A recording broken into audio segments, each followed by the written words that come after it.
Aloha everyone, my name is Angela Coloretti-McGough and I'm an Interim Student Affairs Coordinator at Kapiʻolani Community College. Today I'm here with Christy Yoshikawa, Counselor with Health Sciences and EMS, to talk about registration. Hi Christy! Hi Angela, thank you for having me. Registration is one of the most important actions a college student can take.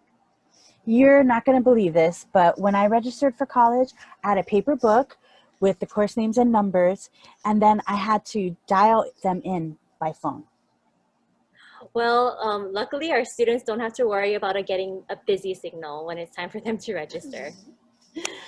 That's great. Well, let's go ahead and get to it. So if I were a Kapiʻolani Community College student, when can I register? Students can register by taking a look at our registration timetable. So it's based on the total number of credits that you've earned or transferred into Kapiʻolani. You can also check your STAR GPS. It's also highlighted in red font for your registration start date. Okay. So what if I wanted to get an idea of the kinds of classes I could take? How can I do that? Well, again, you can log into your STAR GPS account and go shopping for your classes. And like Amazon, you would select the courses that you like and put them into your shopping cart. And when you're ready to register and when it's your turn, you hit the submit button and you get those courses. Okay, so registration is a little while away. What would you tell the student who asks why they should register right away? Well, for a lot of classes, the longer you wait, the less availability there will be. So if you register early, you'll get into those classes, the hot topic or hot ticket courses. Also, courses that don't meet a minimum enrollment might get canceled. So if there's not enough students registered, there's a chance that we may have to cancel those courses. So again, register early. It's also important that you get registered early to receive and be sure that you're receiving your financial aid and or other benefits in a timely manner. And also, you can always make changes to your schedule if you want to switch out classes.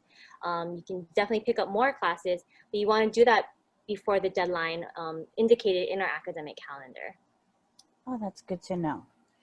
Okay, well, what if I log into STAR, but then it tells me I have a hold on my account and I can't register? What do I do? First thing you would want to do is check on what type of hold that you have on your account, right? So depending on the type of hold would determine where to go. So here we have some kinds of holds that you may run into. You may be required to submit additional documentation or complete another step to be cleared to register. But just remember, you can always join us for our virtual walk-in advising during registration week. During this time, we'll have counselors and Kapiʻolani admission staff will be on standby to help us or help you remove those holds. Awesome. Okay. Well, what if I want to take a hot ticket class that everybody else registers for and the course is full? What can I do? Well, you can always waitlist yourself. So, excuse me, by waitlisting yourself, you'll get contacted by email if a space opens up before the start of the semester. Then you'll have about 24 hours to log into your STAR account and register for that course. Or you may always look to another institution for that course. So I can register for classes at another UHCC. How can I find those classes?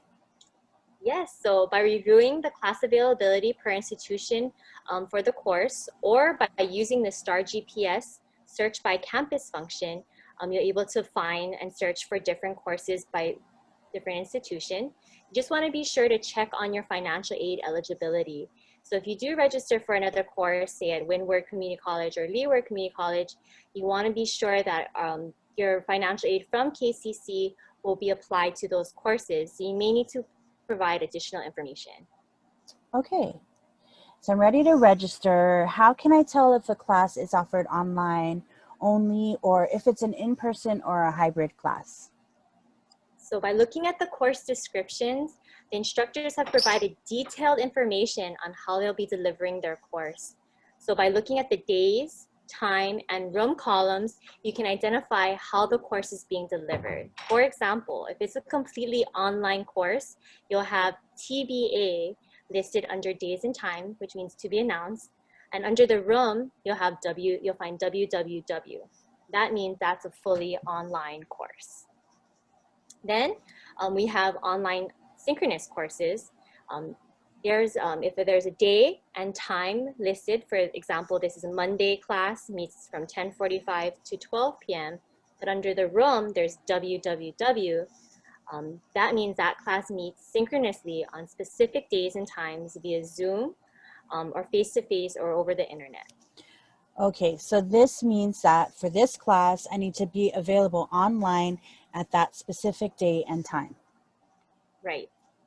Okay, how about in person? For in-person classes usually means that it will be held on campus. So under the days, you'll have your listed days there, the times, but under the room, you'll have a building with a room number. So for example, this course is being held in Iliahi 206. All right, so Christy, I have a tricky question. What if I'm declared in a major, like it says what my major is, but I'm thinking about changing my major and maybe even going to a different UH school or transferring? How can I see what classes I could take that would qualify for both? Well, for students, we have your STAR GPS. It's a great resource. You actually can identify two different ways. So we have our what if journeys. So what if journeys, you can select the institution that you want to go to or intend on going to, and then select also the degree which you want to go into. There you can see, what if I go here, what is it going to take? What classes that you need to complete? Or you can also look at your academic essentials right up here, and that lists the courses and the course requirements that you'll need in order to complete the degree that you're currently in. Or you can always see an academic advisor or academic counselor. Great. So now what if I know what I want to take, I get all my classes, they're in my shopping cart, and then I press submit, but then I get this registration error. How can I figure out what to do? So registrations occur if requirements are not met. So here are some examples of what you may come across. We recommend joining us for a virtual walk-in advising during our registration week, or again, checking in with a counselor. You may need additional assistance to get these errors or rectify these errors. Okay, got it. So now, by when do I have to pay my tuition and fees? Payment deadlines can be found on our academic calendar. They are different for every semester, so be sure to check. Okay. And then once I register for classes, how can I see how much that I will need to pay? So again, you would log into your STAR GPS and click on the View Pay tab on the top right of your screen. There you can see an outline of your balance. There's also payment options, which you can select through clicking on this button here, Make a Payment. You can either create a payment plan, utilize student loans, or even pay by credit card, all online. Okay, but what if financial aid is supposed to cover my classes? Well, if you've been awarded and accepted financial aid for the fall and spring semesters, you should not have to make a payment, but again, always check with financial aid office. Perfect. Okay, so we've covered all of the ins and outs of registration, from when to register, why registering is important, to register soon, what some of the common obstacles are for registering, and how to pay.